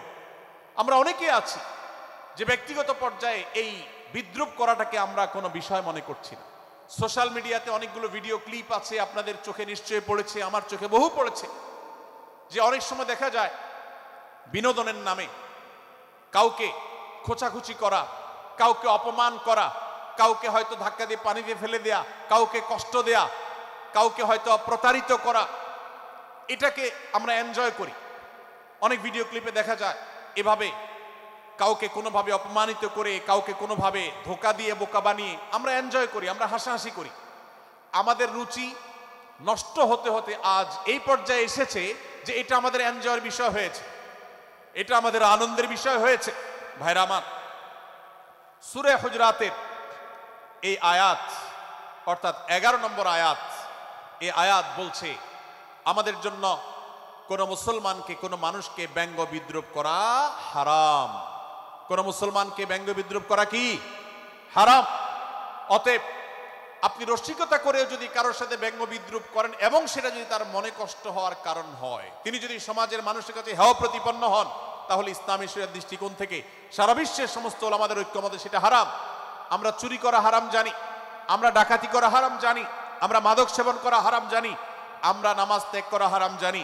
এই সমস্ত হারাম থেকে আমরা অনেকেই বেঁচে থাকি, কিন্তু আমি আমার মুসলমান ভাইয়ের চরিত্র হনন করছি, শুধুমাত্র সাধারণ জীবনযাত্রার ক্ষেত্রে করছি তা নয়, এমনকি ধর্মের নামে, ইসলাম প্রচারের নামে, দাওয়াতের নামে আমরা আমাদের প্রতিপক্ষ মুসলমান ভাইকে নিয়ে অনেক সময় ব্যঙ্গ বিদ্রুপ করি, হাসাহাসি করি, তাকে ছোট করি, তাচ্ছিল্য করি, হেয় করি, তার সম্মানহানি করি। আমরা জানি না আমাদের প্রিয় নবী সাল্লাল্লাহু আলাইহি ওয়াসাল্লাম এর একটা হাদিস আমাদের সামনে রয়েছে, সহিহ মুসলিমে বর্ণিত হয়েছে। নবী করিম সাল্লাল্লাহু আলাইহি ওয়াসাল্লামের এই হাদিস আজ সবচেয়ে অসহায় হাদিস। অসহায় হাদিস এজন্য বললাম যে আজকের এই হাদিসের উপরে কেউ আমল করে না, এই হাদিসটাকে কেউ পাত্তা দেয় না, এই হাদিসকে কেউ গুরুত্ব দেয় না, অথচ এই হাদিস প্রত্যেক মুসলমানের বুকে বুকে ঝুলিয়ে রাখা দরকার। এই হাদিস আমাদের ঘরে ঘরে ঝুলানো দরকার, এই হাদিস আমাদের অফিসগুলোতে শোভা পাওয়া দরকার, এই হাদিস আমাদের জীবনে বাস্তবায়ন হওয়া দরকার। নবী করিম সাল্লাল্লাহু আলাইহি ওয়াসাল্লাম সেই হাদিস বর্ণনা করেছেন। আবু হুরায়রা রাদিয়াল্লাহু তাআলা আনহু তিনি বলেছেন, লা তাহাসাদু, লা তাহাসাদু, হে মুসলমানরা, তোমরা কেউ কাউকে কখনো হিংসা করবে না, কেউ কাউকে হিংসা করবে না। আমাদের মধ্যে হিংসা আছে না নাই?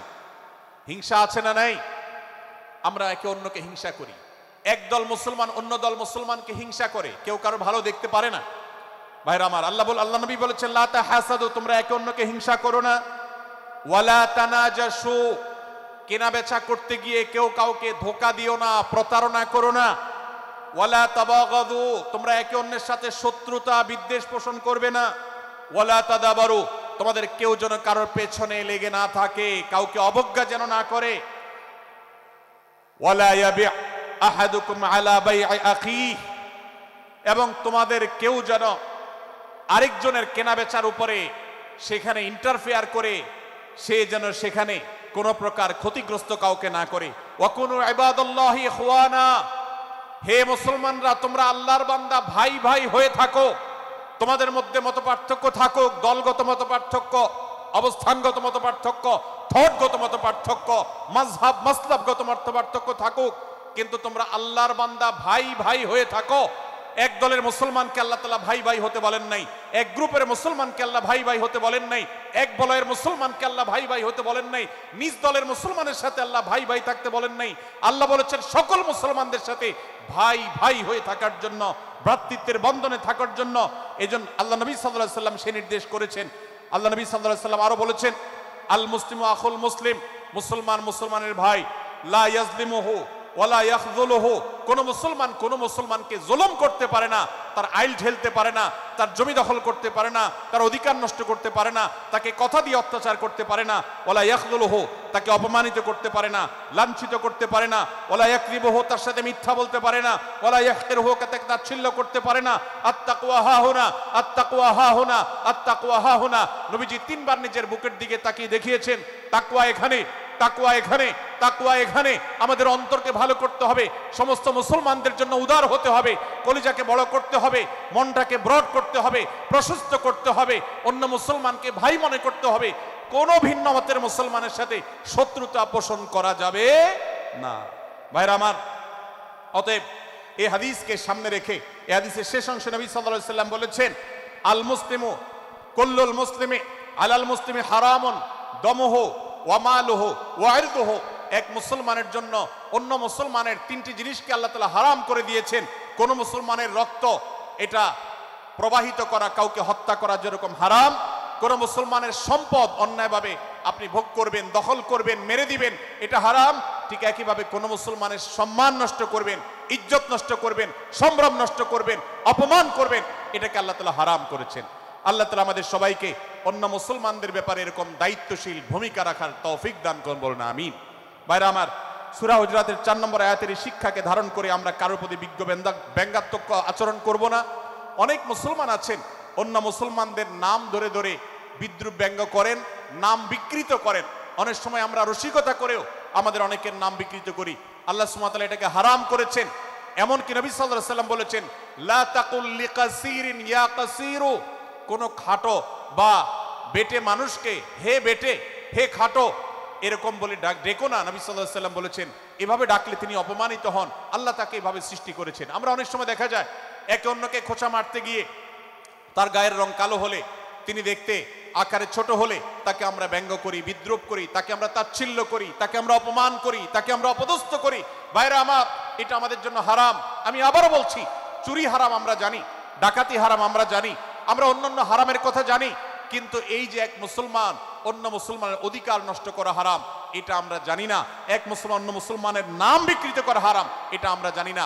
এই ব্যাপারেও আমরা দেখেছি যে আমরা যারা ইসলামের দাওয়াতের কথা বলি, কোরআন হাদিসের কথা বলি, তারাও দেখা যায় সোশ্যাল মিডিয়াতে, ফেসবুকে একদল মুসলমান অন্য দলে মুসলমানদেরকে নানা বাজে উক্তি দিয়ে ডাকাডাকি করে, বিকৃত নামে ডাকে, বিকৃত উপাধি দেয়, খারাপ কথা বলে, অমুকের দালাল তমুকের দালাল ইত্যাদি ধারণা করে কথা বলে। এই কাজগুলো হারাম, এগুলো আমরা কখনো করব না। 5 নম্বর যে শিক্ষা আছে সূরা হুজুরাতে, সেটা হলো 12 নম্বর আয়াতে আল্লাহ রাব্বুল আলামিন এখানে কুধারণা করাকে হারাম করেছেন, মন্দ ধারণা করতে আল্লাহ তাআলা নিষেধ করেছেন, এবং গীবত করতে, পেছনে লাগতে নিষেধ করেছেন। ভাইরা আমার, এই একটি আয়াত অর্থাৎ সূরা হুজুরাতের 12 নম্বর আয়াত, এই আয়াতটি শিক্ষা ধারণ করে যদি আমরা আমাদেরকে শুধরাতে পারি, সংশোধন করতে পারি, তাহলে ইসলামের মেইন যে কাজগুলো আছে, ঈমানকে বিশুদ্ধ করা এবং শিরক মুক্ত ঈমান আনা, 5 ওয়াক্ত নামাজ পড়ার পর, বান্দার হক আদায়ের পর, এই আয়াতটির পর আমল করলে আপনার জান্নাতে যাওয়ার সবচেয়ে বড় বাধা দূর হয়ে যাবে ইনশাআল্লাহ। ভাইরা আমার, যে আয়াতে আল্লাহ তাআলা আমাদেরকে কারো প্রতি মন্দ ধারণা করতে নিষেধ করেছেন, গীবত করতে নিষেধ করেছেন, কারো পেছনে লাগালাই করতে নিষেধ করেছেন, সেই আয়াতে আল্লাহ রাব্বুল আলামিন বলেছেন, ইয়া আইয়ুহাল্লাযীনা আমানু ইজতানিবু কাসীরাম মিনায-যন্ন, হে ঈমানদারেরা, হে মুসলমানরা, তোমরা কারোর প্রতি ধারণা, মন্দ ধারণা তোমরা করো না, এটা থেকে বিরত থাকো। অনেক ধারণা অর্থাৎ মন্দ ধারণা, এটা গুনাহ, এটা থেকে বিরত থাকো। ইন্না বা'দায-যন্নি ইসম, কারণ কিছু কিছু ধারণা অর্থাৎ যেগুলো মানুষের সম্পর্কে কোনো তথ্য উপাত্ত ছাড়া নিছক ধারণা প্রসূত মন্দ ধারণা করা হয়, সেগুলো গুনাহের কারণ, সেগুলো অপরাধের কারণ, সেগুলো কবিরা গুনাহ, সেগুলো পাপাচার, সেগুলো আল্লাহর অসন্তুষ্টির কারণ, সেগুলো আল্লাহর অবাধ্যতার কারণ। এজন্য ভাই কারোর প্রতি মন্দ ধারণা করা যাবে না। এক্ষেত্রে আমি জানি আমাদের ব্যক্তিগত পর্যায়ে কারোর ব্যাপারে কোনো কিছু কথা উঠেছে অথবা সামান্য একটু সন্দেহ তৈরি হয়েছে, আমরা তার চরিত্র নিয়ে টানাটানি করি। আমরা জানি না একজন মুসলমানের চরিত্রের মূল্য কত বড়। আমার কাছে সুস্পষ্ট প্রমাণ আসার আগ পর্যন্ত কোনো মুসলমানের চরিত্র নিয়ে আমার ব্লেম করবার কোনো অধিকার আমার নাই। এই জন্য একজন মুসলমান কখনো কারো প্রতি কুধারণা করবে না, মন্দ ধারণা পোষণ করবে না, খারাপ ধারণা পোষণ করবে না। আল্লাহ তাআলা আমাদেরকে এবং মুসলমানের সম্পর্কে খারাপ ধারণা করা থেকে বেঁচে থাকার তৌফিক দান করুন। ভাইরা আমার, কিছুটা বিশৃঙ্খলা দেখা যাচ্ছে। আমরা আপনাদেরকে বিনীতভাবে অনুরোধ করতে চাই, অনুগ্রহ করে সবাই বসে পড়ুন। যারা দাঁড়িয়ে আছেন তারা একটু বসে পড়ুন, সবাই যার যার দায়িত্বে বসে যান। আপনি আরেকজনের চিন্তা না করে আপনি একটু বসে যান। ভলান্টিয়ার ভাইরা প্যান্ডেলের ভেতরে পেছনে কি হচ্ছে আপনারা একটু দেখুন। ডান পাশে যে সমস্ত ভাইরা আছেন, ভাইরা আপনারা আমার কথা শুনুন। ডান পাশে আমার প্যান্ডেলের ডান পাশে যারা আছেন আপনাদেরকে আমরা অনুরোধ করছি, ওয়াজ মাহফিলের মঞ্চে, তাফসীর কোরআন মাহফিলের প্যান্ডেলে এসে আমরা যদি বিবাদ বিতণ্ডায় লিপ্ত হই, আমরা সে বিষয়ে আলোচনা করছি, আল্লাহর ওয়াস্তে আমরা বিবাদ বিতণ্ডা বন্ধ করি। আপনারা একটু শান্ত হন, আল্লাহর জন্য একটু সবর করেন। ভাইরা আমার, এদিকে যে কিছুটা বিশৃঙ্খলা দেখা যাচ্ছে, আপনাদেরকে আমরা অনুরোধ করছি আপনারা একটু বিশৃঙ্খলা বন্ধ করুন। ভাইরা এখানে যারা দাঁড়িয়ে আছেন সবাই বসে যান, সবাই বসে যান, সবাই বসে যান। যশোরের মানুষের দুর্নাম হোক আপনারা কি চান? আপনারা কি চান যশোরের মানুষের দুর্নাম হোক? তাহলে আশপাশে ভাইরা ওনাদেরকে সবাইকে বসায় দেন, বসায় দেন, কাউকে দাঁড়ায় থাকতে দিবেন না। ভাই সবাই বসেন, সবাই বসে যান। এখানে যারা দাঁড়িয়ে আছেন সবাই বসেন, অনুগ্রহ করে সবাই ধৈর্য ধারণ করেন এবং বসেন। আজকের মাহফিল সুন্দরভাবে শেষ হোক। আপনারা কি চান কি চান না? ভাই আপনারা কি চান কি চান না? যদি আপনারা চান, অনুগ্রহ করে আমার ডান পাশে যারা বিশৃঙ্খলা করছেন তারা বসে যান। আপনাদেরকে আমরা অনুরোধ করছি এখান থেকে বসে যান। আপনারা কি ডক্টর মিজানুর রহমান আজহারী সাহেবের আলোচনা শুনতে চান কি চান না?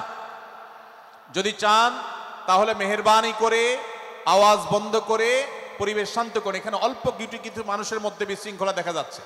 কোনো কারণে এত বড় মাহফিল, এত মানুষের, লাখো লাখো মানুষের সমাগম, এখানে কোনো কারণে ঝামেলা হতেই পারে, কিন্তু আমরা অনুগ্রহ করে ধৈর্য ধারণ করি। ধৈর্য কোথায়? সবাই বসে যায়, সবাই বসে যান, আওয়াজ বন্ধ করে। ভলান্টিয়ার ভাইরা এদিকে বিনয়ের সাথে মানুষদেরকে বসানোর জন্য চেষ্টা করেন। আশেপাশের যারা আছেন বসে, তারা দাঁড়ানো ভাইদেরকে হাতে পায়ে ধরে বসান, সবাই সবাইকে টান দিয়ে বসান। ভাই এপাশে যারা বিশৃঙ্খলা আচরণ করছেন তারা আপনারা একটু বসেন। আপনারা যদি বিশৃঙ্খলা আচরণ না থামান তাহলে সেক্ষেত্রে মাহফিল সুন্দরভাবে শেষ করা যাবে না। আমার আলোচনার শেষের দিকে আমরা আলোচনা শেষ করে এশার নামাজ পড়ব, তারপরে আমাদের শেষ অধিবেশন হবে ইনশাআল্লাহ। তারপরে এশার শেষে নামাজ। ওকে ওকে।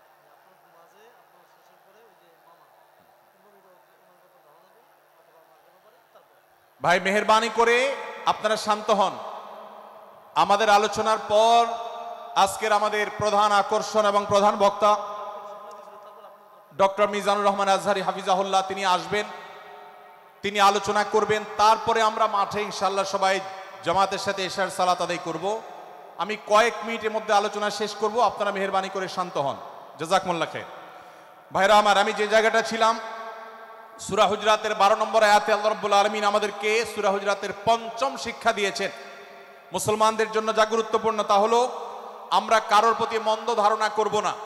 এক্ষেত্রে ডক্টর আব্দুল্লাহ জাহাঙ্গীর রাহিমাহুল্লাহর একটা উক্তি আমার মনে পড়ে। তিনি বলেছেন যে আজ আমাদের যারা ধর্ম চর্চা করি, আমরা যারা নিজেদেরকে প্র্যাকটিসিং মুসলমান মনে করি, আমাদের সবচেয়ে, হুজুরদের সবচেয়ে পছন্দের গুনাহ হলো মন্দ ধারণা করা, অন্যের ব্যাপারে খারাপ ধারণা করা। অমুক অমুকের দালাল, তমুক তমুকের দালাল, কোনো তথ্য উপাত্ত ভিত্তি প্রমাণ ছাড়া নিছক ধারণার উপর ভিত্তি করে অন্য মুসলমান ভাইকে আমি এরকম নানা তকমা দিয়ে আমরা কবিরা গুনাহে লিপ্ত হচ্ছি। আমরা এই বদ ধারণা করা, মন্দ ধারণা করা যে কবিরা গুনাহ অনেকে জানি না। অনেকে অনেকের পেছনে লাগছি, অনেকে অনেকের ওয়াজ শুনছি দোষ বাইর করার জন্য, স্ট্যাটাস পড়ছি ভুল বাইর করার জন্য, এই যে মানুষের পেছনে লাগা, এটা আল্লাহ তাআলা নিষেধ করেছেন। ওয়ালা তাজাসসু, তোমরা কেউ কারোর ছিদ্র অন্বেষণ করার, দোষ আবিষ্কার করার চেষ্টা করবে না। এবং ওয়ালা ইয়াগতাব বা'দুকুম বা'দা, কেউ কারোর গীবত শিকায়াত করবে না।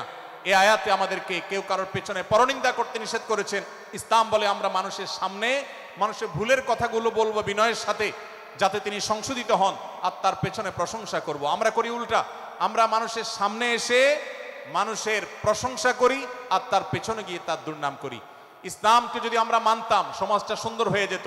আমরা যদি সামনে কারোর দোষ বলতাম, তাহলে তিনি সংশোধিত হতেন, আর পেছনে যদি গুণ বলতাম, তাহলে তিনি ভালো সেখান থেকে শিক্ষা গ্রহণ করতেন। সূরা হুজরাতের 6 নম্বর শিক্ষা 13 নম্বর আয়াতে আল্লাহ তাআলা বলেছেন যে আমাদের সবার গোড়া কোত্থেকে এসেছে, আমাদের গর্বের কোনো বাহ্যিক কারণ নাই তাকওয়া ছাড়া। আল্লাহ বলেছেন, ইয়া আইয়ুহান নাস ইন্না খালাকনাকুম মিন যাকারিন ওয়া উনসা, হে মানুষ সকল, তোমাদেরকে আমি মানুষ, নারী এবং পুরুষ, আদম এবং হাওয়া থেকে সৃষ্টি করেছি। ওয়াজআলনাকুম শুউবান ওয়া ক্বাবাইলা লিতাআরাফু, বিভিন্ন গোত্রে তোমাদেরকে আমি বিভক্ত করেছি পরিচয়ের জানার জন্য, শুধুমাত্র। আর আল্লাহ বলেছেন শেষে, ইন্নাল্লাহা আলিমুন খাবীর, তোমরা কি করো আল্লাহ জানে। অতএব আমাদের কারোর উপর কারো কোনো শ্রেষ্ঠত্ব নেই তাকওয়া ছাড়া। আল্লাহ বলেছেন, ইন্না আকরামাকুম ইনদাল্লাহি আতকাকুম, আমাদের মধ্যে সবচেয়ে মর্যাদাবান হবে তিনি যার মধ্যে তাকওয়া সবচেয়ে বেশি হবে। আমাদের কোনো বংশগত গৌরব, কোনো অঞ্চলগত গৌরব, অন্য কোনো গৌরব আমাদের থাকবে না, শুধু তাকওয়ার গৌরব আমাদের থাকতে পারে। সেটাও গর্ব, নিষিদ্ধ গর্ব বা অহংকারের মতো নয়, বরং সেটা আমাদের বিনয়ের জায়গা। সর্বশেষ 7 নম্বর যে শিক্ষা সূরা হুজরাতে রয়েছে, সেটা 14 এবং 14 থেকে 18 নম্বর আয়াতে আল্লাহ তাআলা ঈমান এবং ইসলামের চিহ্ন উল্লেখ করেছেন। যে 6টা শিক্ষা উল্লেখ করা হয়েছে, এর আলোকে মুসলমানকে, মুনাফিককে সেটা নিরূপণ হবে। এজন্য আল্লাহ তাআলা শেষে এটি উল্লেখ করেছেন। এই 7টি শিক্ষাকে ধারণ করে আমরা আমাদেরকে ভালো মুসলমান হিসেবে গড়ে তোলার চেষ্টা করব, আমাদের জীবনকে সাজাবার চেষ্টা করব। আল্লাহ তাআলা আমাদের সবাইকে তৌফিক দান করুন। আমি আবারও এক নজরে বলে শেষ করছি, সূরা হুজরাত কোরআনে কারীমের 26তম পারার একটি সূরা, 49 নম্বর সূরা, কোরআনের 18টি আয়াতের আছে। প্রথম থেকে 5 নম্বর আয়াত পর্যন্ত আল্লাহ রাসূলের সাথে আদব লেহাজ বজায় রাখা, শিষ্টাচার মেনটেন করা এবং সম্মানীয় ব্যক্তিদের সাথেও এখান থেকে আমরা শিক্ষা নিয়ে আদব লেহাজ বজায় রাখা, তাদের সামনে আগ বেড়ে কথা না বলা, আগ বেড়ে কাজ না করা, উচ্চকণ্ঠে কথা না বলা, এই শিক্ষা আল্লাহ দিয়েছেন। দ্বিতীয়ত, আমাদেরকে কোনো সংবাদ, বিশেষ করে অনির্ভরযোগ্য তথ্যের সংবাদ শুনে আমাদেরকে কারোর ব্যাপারে ধারণা করার আগে আল্লাহ তাআলা আমাদেরকে যাচাই করার শিক্ষা দিয়েছেন। আমরা যেন গুজবে, আমরা যেন ধারণা প্রসূত কোনো তথ্যে আমরা যেন কান না দেই, সেই শিক্ষা আল্লাহ আমাদেরকে দিয়েছেন। এটি 6 থেকে 8 নম্বর আয়াতে, 9 থেকে 10 নম্বর আয়াতে আল্লাহ তাআলা মুসলমানদের 2 গ্রুপের মধ্যে গন্ডগোল দেখা দিলে মীমাংসা করতে বলেছেন। এবং 4 নম্বর শিক্ষা 11 নম্বর আয়াতে বিদ্রুপ করতে নিষেধ করেছেন আল্লাহ তাআলা, কারণ নাম ধরে ব্যঙ্গ করাকে হারাম করা হয়েছে। এবং 5 নম্বর শিক্ষা 12 নম্বর আয়াতে আল্লাহ তাআলা দিয়েছেন, কারোর প্রতি মন্দ ধারণা করা যাবে না, কারোর পেছনে লাগা যাবে না, এবং কারোর মন্দ নামে কাউকে ডাকা যাবে না, কারোর সমালোচনা তার পেছনে করা যাবে না, এগুলোকে হারাম করা হয়েছে। 6 নম্বর শিক্ষা 13 নম্বর আয়াতে আল্লাহ বলেছেন, আমাদের সবার মধ্যে কারোর কোনো শ্রেষ্ঠত্ব নাই তাকওয়া ছাড়া। যার তাকওয়া যত বেশি, আল্লাহ ভীতি যত বেশি, তিনি আল্লাহর কাছে তত শ্রেষ্ঠ এবং সেরা। 7 নম্বর সর্বশেষ শিক্ষা হলো 14 থেকে 18 নম্বর আয়াতে আল্লাহ রাব্বুল আলামিন ঈমানদারদের আলামত, মুনাফিকদের আলামত উল্লেখ করেছেন। সেখান থেকে শিক্ষা নিয়ে আমরা আমাদের ঈমানকে পরখ করার চেষ্টা করব, আমাদের আমলকে পরখ করার চেষ্টা করব। আল্লাহ তাআলা আমাদেরকে সূরা হুজরাতের আলোকে আমাদের জীবনকে গঠন করার তৌফিক দান করুন, বলুন আমিন। আল্লাহ তাআলা আমাদের সবাইকে আজকের এই তাফসীর কোরআন মাহফিল থেকে সূরা হুজরাতের এই 7টি শিক্ষাকে ধারণ করে ভালো মুসলমান, যে মুসলমান সম্পর্কে নবীজি বলেছেন আল মুসলিম আখুল মুসলিম, মুসলমান মুসলমানের ভাই। যে হাদিসে নবীজি বলেছেন যে আল মুসলিমু মান সালিম আল মুসলিমুনা মিন লিসানিহি ওয়া ইয়াদি, মুসলমান সে যার হাত আর মুখ দ্বারা অন্য কোনো মুসলমান কষ্ট পায় না, নিরাপদে থাকে। আমরা আমাদের সমাজকে শান্তিপূর্ণ, সুশৃঙ্খল রাখতে হলে আমাদেরকে মুসলমান হতে হবে, ভালো মানুষ হতে হবে। আমাদের হাত মুখ দ্বারা কেউ কষ্ট পাবে না, কারোর হক নষ্ট করব না, কারোর অধিকার নষ্ট করব না, কারোর কষ্টের কারণ হবে না, কাউকে আঘাত করব না, কাউকে গালি দিব না, কারোর কোনো প্রকার অধিকার খর্ব করব না, জুলুম করব না।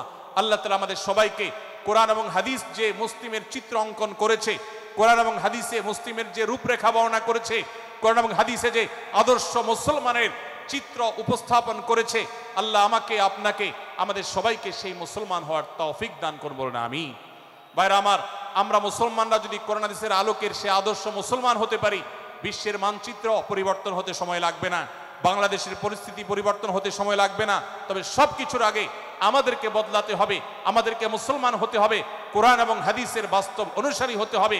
প্রকৃত কোরআন হাদিসের অনুসারী হতে পারলেই ইনশাআল্লাহ ইসলামের জয় হবে, কোরআন হাদিসের বিজয় হবে, মুসলমানদের বিজয় হবে, মুসলমানদের দুর্দিনের পরিবর্তন আসবে। আমরা বিশ্ববাসীকে দেখাতে পারবো আমরা সবচেয়ে আদর্শবাদী, আমরা বিশ্বের মানবতার সবচেয়ে বড় আমরা অনুসারী এবং মানবতাকে সবচেয়ে বেশি প্রতিষ্ঠাকারী। আল্লাহ তাআলা আমাদের সবাইকে, বিশ্ব মানবতাকে, আমাদের ইসলামের সৌন্দর্যকে আমাদের ব্যক্তি জীবনে চর্চা করার মধ্য দিয়ে, পরিবার এবং সমাজের চর্চা করার মধ্য দিয়ে ইসলামের সৌন্দর্যকে আল্লাহ তাআলা তুলে ধরার তৌফিক দান করুন। জাযাকুমুল্লাহু খায়রা ওয়া আখিরু দাওয়ানা আলহামদুলিল্লাহি রাব্বিল আলামিন। ওয়াসসালামু আলাইকুম ওয়া রাহমাতুল্লাহি ওয়া বারাকাতুহু।